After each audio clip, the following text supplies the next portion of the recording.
aquí estamos de nuevo. Estamos en otro episodio de Café y Controversia. Agradecida porque ya me levanté de la cama, estuve un poquito enferma. Y bueno, feliz de estar nuevamente con este par. El día de hoy vamos a hablar de un tema muy serio, pero primero vamos a brindar por la vida, Dios mío, la salud. Qué terrible estar enfermo, ¿no? Gracias a Dios que estamos bien y tomando café. por supuesto también divirtiéndonos para darles a ustedes lo mejor de nosotros, porque hacemos las cosas con amor, con gusto. El día de hoy vamos a hablar de un tema que me parece súper interesante, se llama violencia obstétrica. Y vamos a contar con la colaboración, aparte del especialista en Derecho, que es nuestro amigo Mario Quiroz, y nuestras tres doctoras, la doctora Alicia Guerrero, ginecóloga obstetra, la doctora Jenny Chinchilla, y ginecólogo obstetra y medicina materno-fetal, y la doctora Lenny Prince, ginecólogo obstetra y medicina también materno-fetal.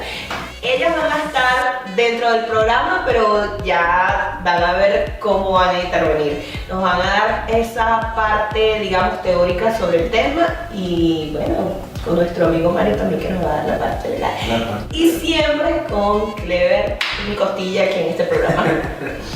A ver, yo quiero saber, no he tenido bebés, ojo, pero me parece súper interesante porque me parece increíble llegar al lugar de los hechos cuando me toque, informada. Y sobre todo también porque vi algunos testimonios de chicas sobre este tema y me pareció genial. Cuando hablamos de violencia obstétrica, ¿de qué estamos hablando en términos generales? Básicamente la violencia obstétrica es la que causa el médico a la paciente, puede ser antes, durante o después del parto. La violencia obstétrica se basa más que nada en varios pasos, ¿ok? Digamos que puede suceder en la episiotomía, puede suceder en la aplicación de la epidural, puede suceder en la aplicación del tacto a la paciente, o sea, en muchos casos puede suceder la violencia obstétrica. Claro, y también estamos hablando de que tiene una carga psicológica, ¿no? Por supuesto. La típica violencia cuando, más que todo, los servidores públicos le dicen a la chica, sí, pero cuando estabas haciendo el muchacho no te dolía, ese tipo de expresiones que caen súper pesadas al momento de... Y lo peor es que son muy comunes. Muy común. Y, muy común. Y lo malo es que las chicas se lo toman como que al momento como que les cae mal, pero no son capaces de reclamar o de decir, oye, ¿qué pasa? ¿Me estás violentando? Lo que pasa es que esto se ha normalizado un montón, o sea, ya es algo muy normal. Perfecto, ahorita vamos a andar en eso, quiero saber el concepto a nivel legal. Bueno, para dar primero una definición legal de conformidad a lo que establece la Ley Orgánica sobre los derechos a la mujer a una vida libre de violencia, y hacemos referencia a esta ley porque fue Venezuela en el año 2007 el primer país a nivel mundial quien plasmó este delito como un delito autónomo e independiente. De allí en adelante, en el año 2008, algunos estados, no todos, de México adoptaron también este tipo de delito, y finalmente en el 2009 fue Argentina quien legisló al respecto. Entonces Venezuela se parte como algo a seguir, ¿no? Como un parámetro. Es pionero, claro. Sí, es pionero en ese sentido y establece la definición como, si me permiten leerlo, como la apropiación del cuerpo y de los procesos reproductivos de las mujeres hecho por el personal de salud, ¿cierto?, que se expresa en un trato deshumanizador, en un abuso de medicalización y en la patologización de los procesos naturales del parto. Por ello es también importante que antes de desplegar un análisis jurídico también que sepamos desde el punto de vista médico, desde el punto de vista del personal de salud, qué es lo que ellos consideran como violencia obstétrica. Por eso entonces les compartimos este material que nos grabaron las doctoras.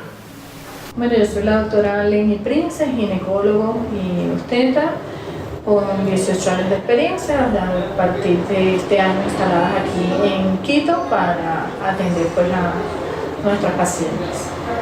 Hola, yo soy la doctora Alicia Guerrero, ginecólogo obstetra, también con experiencia en salud pública, y estamos acá en FEMSalud para atenderles a todas sus inquietudes y ayudarlas con su salud, que es lo más importante. La violencia obstétrica, bueno, hoy es un tema bastante en boga, de mucho conocimiento tanto a nivel, sobre todo a nivel de la población femenina.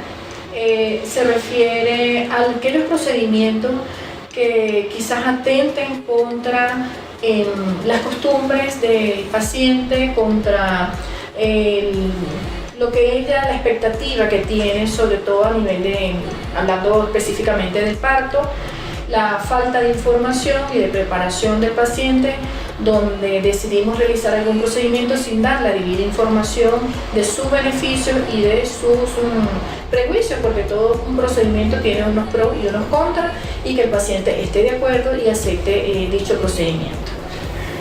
Excelente, me encantó la intervención de la doctora, agradecida, pero también con respecto al tema de la violencia obstétrica, se supone que esto está dentro de lo que llamamos violencia de género, pero también en la parte médica pues hay mujeres como doctoras, obstetras, es más, súper más común que la mujer busque a otra mujer para atenderse. Entonces, siendo del mismo género, ¿cómo se maneja esto a nivel legal? Perfecto, fíjate que es cierto lo que dice. Esta ley nace para prevenir o erradicar la violencia de género, es aquella cometida de hombres hacia mujeres. Pero en el desarrollo del articulado de la ley con respecto a la violencia obstétrica, hace una salvedad que esta es cometida por el personal de salud.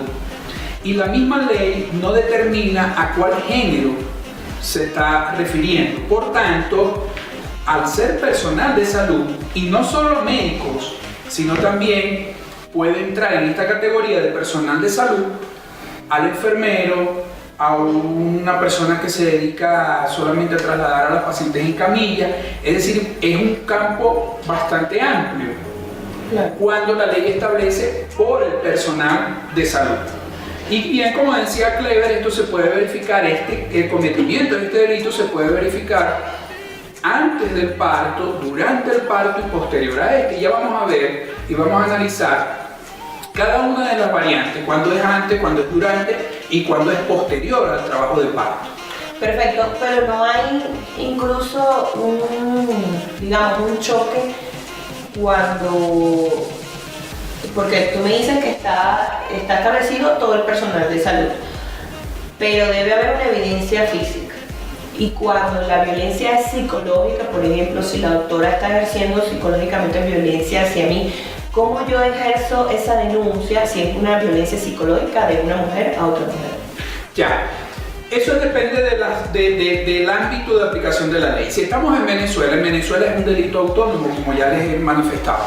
Aquí es procedente con el simple hecho de formular una denuncia porque la doctora, fíjate que hay un caso muy particular.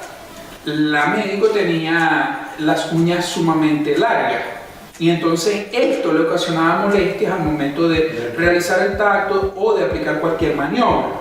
Pero eso es en Venezuela. Si nos trasladamos a la legislación o al ámbito territorial de acá de Ecuador, las cosas se complican un poco.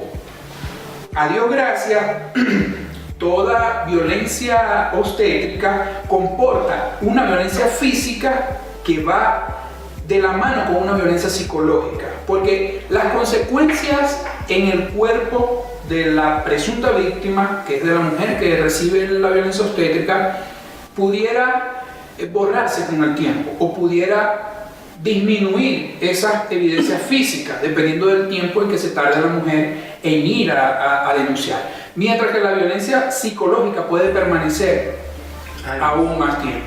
Entonces, en el momento de recabar las evidencias, obviamente se va a la parte física a verificar si no hay alguna lesión y por ende también evaluaciones psicológicas a ver qué tanto le afectó a la paciente.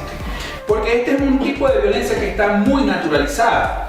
Las mujeres piensan que someterse a tratos deshumanizador, a vejaciones, a maltratos verbales, es parte inherente de la atención que están recibiendo, sobre todo en instituciones gratuitas, donde si tú pagas en una institución privada, te consideras con más derecho de exigir y de reclamar. Mientras que en instituciones públicas esto se ve más frecuente, sin que esto quiera decir que en instituciones privadas no se dé, en clínicas privadas.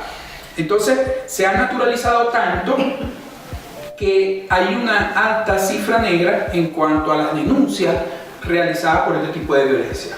Claro, se ha normalizado el maltrato, entonces la gente no denuncia porque ya es como común que el personal del hospital esté acostumbrado a este tipo de cosas, que yo a veces digo, Dios mío, o sea, si estás haciendo un servicio público, si estás atendiendo a otro ser humano, ¿qué te cuesta? Debería ser más humano. Claro, deberías estar de entender que se trata de un servicio, que es humanidad, que tienes que dar un servicio bien. Yo digo a veces que la gente se deshumaniza en esos lugares y se amarga y es difícil, ¿no? Lo que quiero, Clever, que me ayudes ahora, que ya él habló de la violencia psicológica y la física, ahorita vamos a hablar de los procedimientos con las doctoras, quiero que andemos más en el tema psicológico. ¿Qué es lo más común en esto? Porque a veces sufrimos esta violencia, pero como no tenemos una teoría o no sabemos que esto es violencia, entonces lo normalizamos aún más. Claro. Y también se normaliza es por el hecho de que escuchamos muchas anécdotas de otras personas que ya pasaron por eso. No, eso es normal, a mí también me dijeron, bueno, que no querías tener hijos, ahí los tienen, tienes que aguantar ahora, o tanta cantidad de anécdotas que se ven en este tema. El típico de que cuando la chica está, porque evidentemente el parto es un proceso doloroso, ¿no? Y si no te ayudan psicológicamente, pues se hace más difícil, lo agrava. Entonces el típico que la chica no abre bien las piernas, entonces, pero cuando lo estabas haciendo sí abrías las piernas. Pero no te dolía cuando lo estabas haciendo. Exacto, no te quejabas cuando lo estabas haciendo. Esas son las típicas violencias verbales que se convierten en una violencia psicológica para la persona, porque estás afectada. Claro. Y al mismo tiempo también yo veo que están agotadas. Entonces llega un momento en que tú, en medio del parto, dices, o sea, ¿para qué me voy a poner a pelear? Aparte vulnerable, porque estás en manos de esas personas, ¿no? Es que indudablemente la mujer dentro del parto se encuentra totalmente vulnerable y en muchos casos, por ejemplo, cuando le colocan la anestesia epidural, más vulnerable se vuelve la chica. Entonces es muy importante, y disculpa que me salga un poquito del tema, es muy importante que ella deje por escrito sus decisiones a la hora de realizar cualquier acción por parte de los médicos. Ok, en la parte legal, ¿cómo estaría establecido este trato, digamos, este maltrato psicológico? Estaría englobado, ¿no?, en un trato deshumanizador hacia la paciente. Y un trato deshumanizador hacia la paciente se verifica con lo que están comentando, ¿no? Proferir en contra de ella palabras obscenas, palabras denigrantes. También ingresa en este ámbito de un trato deshumanizador el hecho de ser indiferente al dolor. Y aquí es algo muy común el hecho de que se le practiquen tactos innecesarios a la paciente y de manera reiterativa. Por eso es importante conocer qué es lo que nos dice el personal de salud, la doctora que nos acompaña hoy, sobre la realización de tactos y los parámetros para realizarla. Perfecto, vamos a escuchar. Con respecto a cuántos tactos se le debe realizar a una mujer en trabajo de parto, realmente es una pregunta que va a depender de cada paciente y de cada situación clínica. Habría que individualizar cada caso para nosotros poder decir cuántas veces es necesario en un determinado trabajo de parto realizar el tacto vaginal. De allí repetimos, y creo que ha sido la clave de todo este conversatorio, el poder comunicarle a la paciente, el que haya una empatía médico-paciente, en donde yo pueda explicarle a la paciente, si le hago más de un tacto en 3-4 horas, el por qué lo realizo, la indicación clínica que tiene, va a depender de cómo la paciente ha desarrollado su trabajo de parto. Entonces, decirles cuánto sería hablar en vano cuando nosotros tenemos frente un trabajo de parto en una determinada paciente, y dependiendo también de cómo se desarrolle él, nosotros haríamos un tacto o no, dependiendo de eso. Yo diría que el trabajo de parto también lo podemos, si se quiere, dividir como en una fase de progresión lenta y una fase más rápida. Hasta los 7 centímetros, la progresión de la dilatación no es tan rápida, y como lo dijo la doctora, pues puede ser cada 3 horas o cada 4 horas que yo pueda realizar el parto. Y eso va a depender también de la intensidad de las contracciones, como bien lo acaba de decir, pues es algo que hay que individualizar. Pero en esa fase inicial podemos hacerlo cada 3 o cada 4 horas, y luego que pasa los 7 centímetros, que la paciente comienza con la fase de pujo, van a ser un poco más seguidos, hasta que ya prácticamente tenemos a la paciente en el periodo expulsivo, que ha descendido la presentación al 4º plano. Entonces ya ahí en esa fase pues podríamos hacer los tactos un poco más seguidos de acuerdo a la intensidad de las contracciones y ahí la clínica de la paciente. Los parámetros para la indicación necesaria realmente son múltiples y van a depender o van a existir factores inherentes al feto o al bebé y factores inherentes a la madre. No existe un solo parámetro como tal, sino que eso es un estudio que se hace de la paciente durante su control prenatal y durante este momento de trabajo de parto. Pudiera ser factores inherentes al feto, por ejemplo, una posición que no esté adecuada para el parto, una situación transversa, o una situación podálica en donde no vamos a poder darle un parto adecuado y que tengamos un bebé sano en el momento posterior al parto. También existen factores inherentes a la madre, como alguna enfermedad específica de la madre que no le permita dar o tener el trabajo de parto.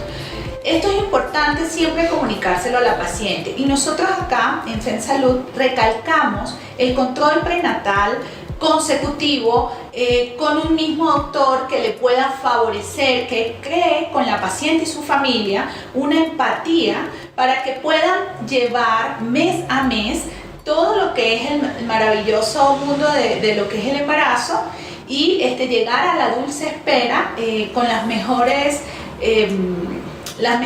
vibraciones, con la mejor disposición para que el parto se dé de la mejor manera posible, en caso de que sea parto, ¿no? Sí, es importante informar al paciente. La mayoría de los pacientes en la consulta prenatal siempre preguntan: doctor, ¿mi parto va a ser normal? ¿O qué? Siempre se le da la información al paciente que se espera hasta cumplir las 38 semanas, cuando ya tenemos un crecimiento fetal o un tamaño fetal ya prácticamente final, y la pelvis de la madre ya está preparada, adecuada para evaluar. Entonces es a ese tiempo donde hacemos la evaluación clínica a través del tacto vaginal, y de ser necesario podemos pedir algún estudio como la radiopelvimetría, donde nos van a medir los diferentes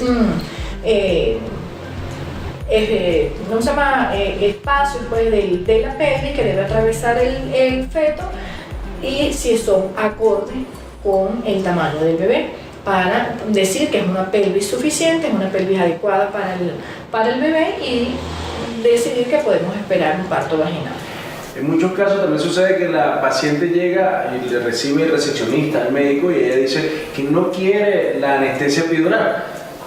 Y aún así el personal médico te dice: sí, pero por si acaso lléname el formulario, que uno nunca sabe qué puede suceder. Y esto es algo que la paciente debe saber. Si la paciente no quiere el epidural, pues no lo quiere. ¿Me entiendes? No debe firmar nada que apruebe sin su consentimiento. Sí, fíjate que ahí entra otro de los presupuestos legales establecidos en la ley, que es la patologización de esos procesos naturales. Hay médicos, sin que esto quiera decir que estoy satanizando el noble trabajo que hace el personal de salud, pero hay médicos que patologizan esas situaciones normales para practicar técnicas o suministro de medicamentos que aceleren el parto y así salir más rápido de él. Ejemplo de esto es cuando tuve en una reunión de parto respetado, una organización no gubernamental española, y ahí estábamos debatiendo sobre este tema, y me causó bastante impacto que ya se está conociendo por la sociedad, de que hay médicos que dicen que, bueno, que el niño viene con el cordón umbilical enrollado en el cuello, y los propios médicos, ¿verdad?, que estábamos allí reunidos, dicen en ciertas situaciones se puede realizar un parto natural bajo esas condiciones. De eso sí, claro, el médico te lo explicaría de mejor manera. Lo cierto es que queda claro que hay médicos que patologizan ese tipo de situaciones para decirle a la paciente, oiga, tenemos que practicar cesárea, porque es un procedimiento más rápido, más expedito, se sale de esa paciente y se ingresa a otra. Entonces hay que también tener en cuenta esos elementos. O sea que finalmente, ¿cuál es la ventaja para el médico de aplicar estos procedimientos que se salen de lo natural y que quizás son más dolorosos muchas veces para las pacientes? ¿Cuál es la ventaja que tiene el médico al poner una anestesia, al poner al hacer una cesárea? ¿Qué encuentran ellos en eso? O sea, no entiendo esa parte. La velocidad para salir de la paciente. Digamos que cuando es cesárea, el parto es muchísimo más rápido para el médico, lo que le facilita el trabajo por la velocidad, ¿sí?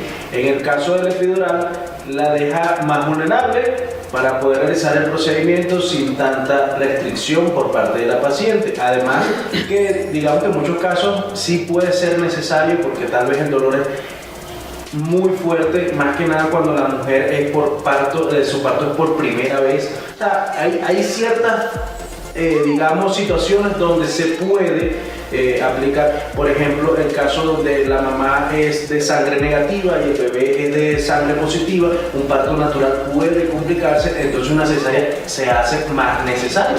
O sea, el tema es que no es que estamos satanizando estos procesos médicos, porque hay personas que lo necesitan. A mí me hablaban, por ejemplo, un problema de que tuviese problemas de córneas, que no pueden hacer presión, no pueden empujar, necesitan una cesárea. Si, por ejemplo, es una persona con problemas con retraso, porque hay niñas con retraso, mujeres con retraso que salen embarazadas, lo he visto, y no pueden hacerse cargo del parto, ok, una cesárea, una mujer con SIDA, con BPH, ese tipo de cosas, necesitan la cesárea, muchas veces se necesita anestesia por otras razones. Sí, cuando sus caderas también no llegan al tamaño adecuado. Lo que no es bueno, o que se considera como violencia, es inducir este tipo de procedimientos cuando no son necesarios. Claro, es que estén dadas las condiciones para que el parto sea natural. Sin embargo, se practican, se suministran medicamentos, se practican técnicas, se hace empleo de otros mecanismos para evitar ese parto natural, y por ende entonces allí se estaría incurriendo en violencia obstétrica. Claro. Que estén dadas las condiciones realmente, y que no debemos olvidar, por eso decía, no estamos satanizando el trabajo o el noble trabajo del personal de salud. ¿Por qué? Porque cada caso es particular, y eso lo tengo muy presente, que la medicina es como el derecho, no más 2 siempre es 4, todo varía dependiendo de las situaciones particulares de cada paciente. Sin embargo, lo que se busca es concientizar y que el parto sea una experiencia bonita, no algo traumático que algún día sucedió, como he tenido la oportunidad de escuchar muchos testimonios de madres que dicen que eso fue lo peor que pudo haber ocurrido en su vida. Mi mamá tuvo 2 partos naturales y el último fue cesárea, porque el tema del cordón umbilical, y me dijo, es lo peor que me ha pasado. Ella en sus partos naturales fue genial, no pujo tanto, fue todo súper rápido, y el último pues fue súper doloroso y traumático para ella. Queríamos seguir escuchando sobre los procedimientos, porque mientras más estemos informados en la parte teórica de los especialistas, más vamos a saber si lo necesitamos o no, porque creo que también es parte de la decisión de la paciente con la asesoría del médico. Entonces sigamos escuchando a nuestra doctora. Ahora queremos escuchar hablar sobre el tema de la oxitocina. Sí, la oxitocina. La oxitocina es una hormona que se produce de forma natural durante el trabajo de parto, y que va a llevar a la producción de unas contracciones uterinas regulares que van a favorecer el trabajo del parto. tenemos a disposición desde hace mucho tiempo la oxitocina en forma sintética para suministrar a los pacientes. Se usa en aquellos casos en que no tenemos unas contracciones efectivas, es decir, que no cumplen con el tiempo, la duración, el tiempo, la intensidad, y que no llevan a un buen progreso del trabajo de parto. También cuando la paciente pues está agotada y no colabora en el momento de que debe pujar y las contracciones se hacen muy cortas. También es un medicamento que lo podemos utilizar en el momento del alumbramiento para favorecer la contracción uterina. Entonces se produce durante el trabajo de parto, la podemos suministrar en caso de ser necesario durante el trabajo de parto y en el momento posterior a la expulsión de la placenta para favorecer la contracción uterina. Siempre informando al paciente y recibiendo su consentimiento del uso y explicándole el por qué debemos usar el medicamento y si está realmente justificado su uso. Excelente, bueno, ya sabemos que el tema de la oxitocina está muy ligado a la epidural, ya tuviste una explicación al respecto, me encantó escuchar el concepto de la doctora. Ahora quiero que hablemos sobre la episiotomía. Vamos a ver qué dicen los especialistas. Hablando de qué es la episiotomía, para que las personas que nos están viendo pues sepan de qué estamos hablando. La episiotomía es un procedimiento en donde se realiza un corte bajo anestesia a nivel del perine de la mujer para permitir el paso de la cabeza y el resto del cuerpo del bebé por ese canal vaginal, disminuyendo así los riesgos de desgarro en la mujer y disminuyendo así el sangrado en la mujer. Es un procedimiento que se utiliza en este sentido y que siempre debe ser informado a la paciente el momento exacto en que se va a realizar. Debe realizarse ya en el periodo expulsivo o en una de las últimas etapas del trabajo de parto. Por supuesto, como les digo, informando que la paciente esté al tanto, que esté de acuerdo, para poder disminuir estas complicaciones que puede tener esta etapa del parto. Ahora bien, existen diferentes estudios que hablan de que no es totalmente necesario, sobre todo en pacientes multíparas o pacientes que han tenido partos anteriores. Es importante que la paciente esté al tanto y que pueda tener una buena comunicación con su médico tratante para estar de acuerdo en si se aplica o no, también dependiendo de la colaboración que tenga o que aporte la paciente en esta fase del parto, que es una fase en donde la paciente está activamente involucrada en su trabajo de parto. Ok, sexológicamente, ¿cómo puede quedar una mujer afectada después de una episiotomía? Bastante. En muchos de los casos la mujer puede tener o poca sensibilidad o hipersensibilidad. Se puede presentar dolor a la hora de la relación sexual, inclusive se puede la mujer sentir como que si tuviese la vagina totalmente distendida, lo que causa innumerables problemas a la hora de hablar de la sexualidad. Sí, e incluso en el momento que se está practicando, posterior a ello, puede la mujer sufrir hematomas, esquimosis, sangrado excesivo, hemorragia, y está debidamente comprobado, según la Organización Mundial de la Salud, que más son las contradicciones a este tipo de técnicas que los beneficios que le trae a la parturienta. ¿Y por qué entonces se sigue aplicando una técnica que en realidad no...? Se sigue aplicando precisamente por lo que venimos conversando, para salir más rápido en el momento de la atención a la paciente. Pero cabe destacar que también está comprobado científicamente que es más difícil para el médico es suturar una episiotomía que suturar un desgarro. Entonces, todavía igual es más trabajo. Es más trabajo, sí. Es más rápido el parto, pero es más complicado para el médico suturar una episiotomía que un desgarro. Las recomendaciones que nosotras desde aquí les podemos dar a todas estas mamitas que están en esta hermosa etapa que es el embarazo, es que se informen, que estén atentas a este tipo de programas, que se fomenta lo que es la información a la mujer con respecto a la violencia obstétrica. Que la violencia obstétrica no es más que esa falta de información en donde la madre se puede ver, digamos, vulnerable ante ciertos procedimientos o ante cierta desinformación con respecto a qué esperar, a qué viene, cuál es la expectativa. Entonces, nosotras siempre cuando iniciamos un control prenatal, particularmente le pregunto a la paciente, ¿cuál es tu expectativa del embarazo? Porque tenemos muchas expectativas con respecto a un embarazo ideal, a un embarazo hermoso y a un trabajo de parto feliz. Y cuando nos vamos a la realidad, a veces no es todo color rosa, sino que existen ciertas situaciones clínicas o ciertas situaciones durante el trabajo de parto que pueden ensombrecer un poco esa idealización del embarazo.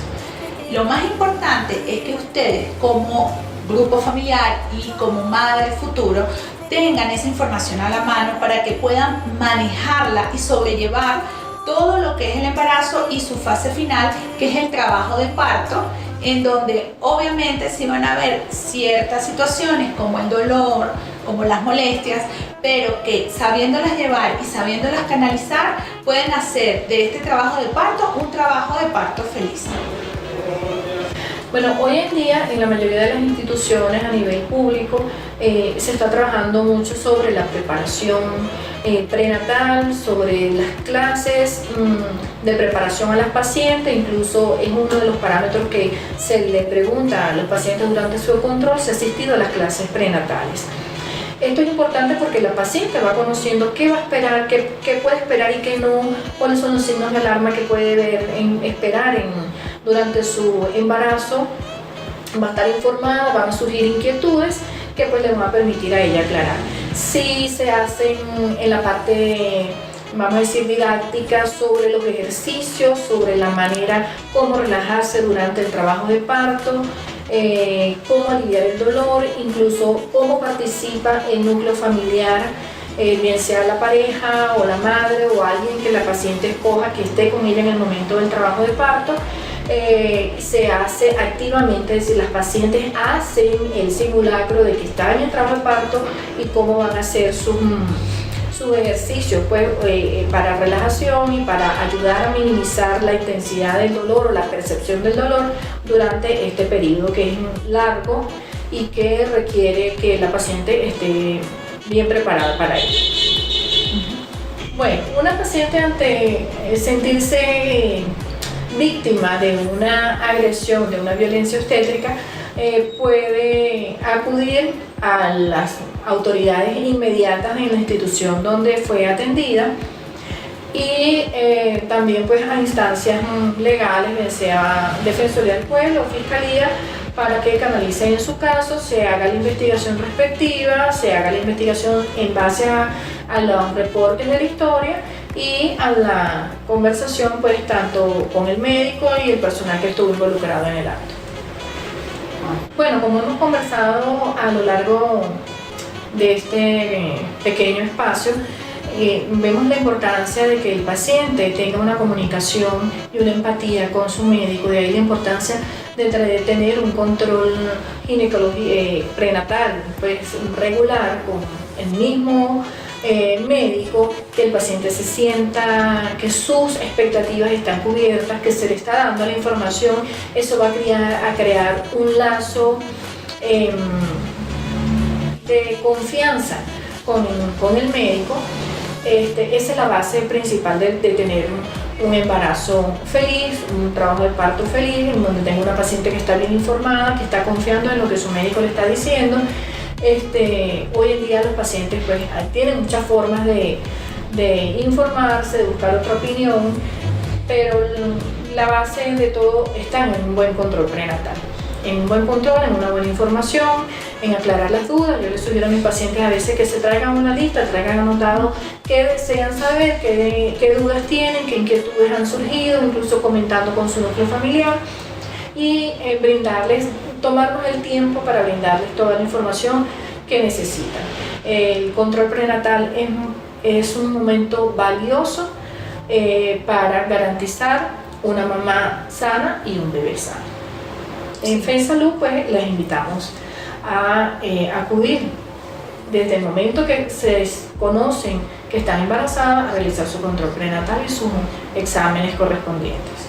Claro que sí, y quería acotar que bueno, en FENSALUD tenemos lo que es el control prenatal, y aparte del control prenatal también controles preconcepcionales, controles ginecológicos, porque como muy bien la doctora Lenny lo decía, desde el momento de que se enteran de la gran noticia, pero a veces el control preconcepcional también es importante para que ese embarazo como tal se inicie de la mejor manera. Y pues acá también contamos con el área ginecológica, con la planificación familiar, con estudios especializados, porque tenemos la doctora Lenny y la doctora Jenny realizan estudios especializados materno-fetales como ecografía 3D, 4D. Entonces lo que tienen es que acudir con nosotras y disfrutar de su embarazo. Bueno, ya estamos cerrando, ya se nos acabaron las galletas, nos pusieron otras, gracias Freddy. Ya queríamos dar información sobre cuáles son las cosas que deberíamos hacer para evitar esto. Queremos que ustedes tengan toda esta información para que la transmitan tanto a sus esposas, a sus mujeres, lo tengan ustedes, así sean mujeres sin hijos como yo, porque es importante. A ver, ¿qué deberíamos hacer primeramente? Bueno, como primera recomendación, lo ideal, la responsabilidad de la mujer es exactamente igual a la del padre, y adicional a eso, el consentimiento informado. Deben tratar de informarse lo más posible, exigirle a su médico que le informe todos los procedimientos, cómo, cuándo y dónde sucederá. Y firmar acorde a lo que estés de acuerdo y lo que no estés de acuerdo. Indudablemente. No firmarlo bajo ningún concepto, porque eso te puede perjudicar, sobre todo si después vas a ejercer algún procedimiento legal. También sería importante que tú realices tu plan de parto. Exacto. Que en tu casa te dediques a escribir qué es lo que tú quieres que te hagan, qué es lo que no quieres que te hagan, porque también se ha dado que hay mujeres que quieren sufrir su parto completo, que no quieren absolutamente nada, y creo que eso debe ser respetado. Claro, sin llegar a los extremos, porque si sufrir tu parto va a afectar tu salud por algún motivo especial, porque tengas alguna condición, pues mira, no te arriesgues. Acepta las recomendaciones, pero si de verdad eres totalmente sana y no quiero esto, no quiero aquello, eso debe estar especificado, lo puedes llevar por escrito, firmado, me imagino que con copia de la cédula, y hacerle informar de este plan de parto a tu médico, a los camilleros, a las personas que están en ese momento, y que tu pareja también o la persona que te vaya a acompañar pues te atante, para que mira, aquí está mi plan de parto, eso te lo tienes que dar tal, para que al momento, porque se supone que es una emergencia y de pronto se quedan cosas, hay que estar muy pendiente de eso. Quiero saber las recomendaciones legales, Mario. Bueno, para llegar a las recomendaciones legales deberíamos partir por identificar que esto se da, como lo venimos diciendo desde el inicio, antes, durante y después del parto. Antes del parto puede darse la violencia obstétrica cuando te privan de moverte. Tienes derecho de moverte, tienes derecho a gritar, a llorar, a saltar, a brincar. Incluso he visto en YouTube algunas pacientes que se dedican antes del parto a bailar. Entonces eso no lo puede privar el personal de salud. También cuando te practican episiotomía, cuando te practican tactos innecesarios, cuando te humillan, todo eso puede presentarse antes del parto. Durante el parto, cuando rompe la fuente y te inducen el parto para que sea más rápido. También posterior al parto, cuando te cortan inmediatamente el cordón umbilical, cuando no permiten el apego precoz, cuando te quitan al niño y no permiten que lo amamantes, también la lactancia materna, y verificar esos tres escenarios. Las recomendaciones yo partiría primero para las autoridades de las instituciones públicas y privadas. Debería de realizarse con mayor frecuencia simulacros para que el personal de salud vaya entendiendo más o menos en qué consiste este tipo de violencia. Para los médicos es no descartar la posibilidad de en algún momento ser denunciado por esto. Es muy difícil para un médico aceptar el término de violencia. Y para las madres, las futuras mamás, ya que son las protagonistas, es realizar un curso de psicoprofilaxis. Allí te enseñan y te preparan, bien sea física, psicológica y emocionalmente, para el trabajo de parto. Así, irás muy preparada, irás con mucha información y sabrás identificar si estás ante una violencia obstétrica. Y una vez, y si hay personas que ya pasaron por esto recientemente, porque tiene que haber evidencia física, ¿cómo se pueden dirigir en el caso de Ecuador, que es más complicado el tema legal? Porque siempre referiste que en Venezuela estaba separado y eso lo hace más sencillo. Aquí todavía hace falta legislar al respecto. Pero mientras se legisla, ¿cómo se puede acudir aquí a una institución para denunciar este tema? Aquí existe la Fiscalía Especializada en Violencia de Género, Violencia contra la Mujer. Allí se acerca la paciente, una vez verifique que se ve reflejada en alguna de las situaciones que nosotros hemos mencionado, y allí coloca la respectiva denuncia.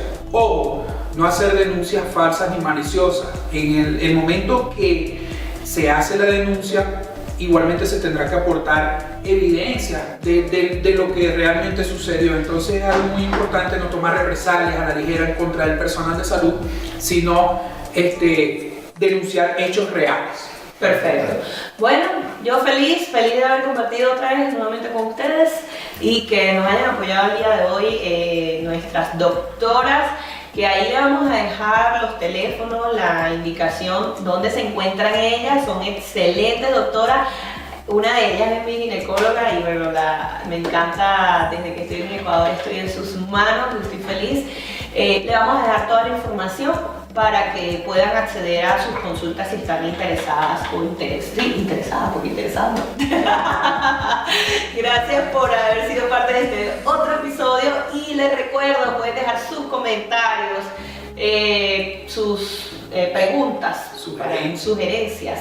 Estamos abiertos a todo. Muchas gracias.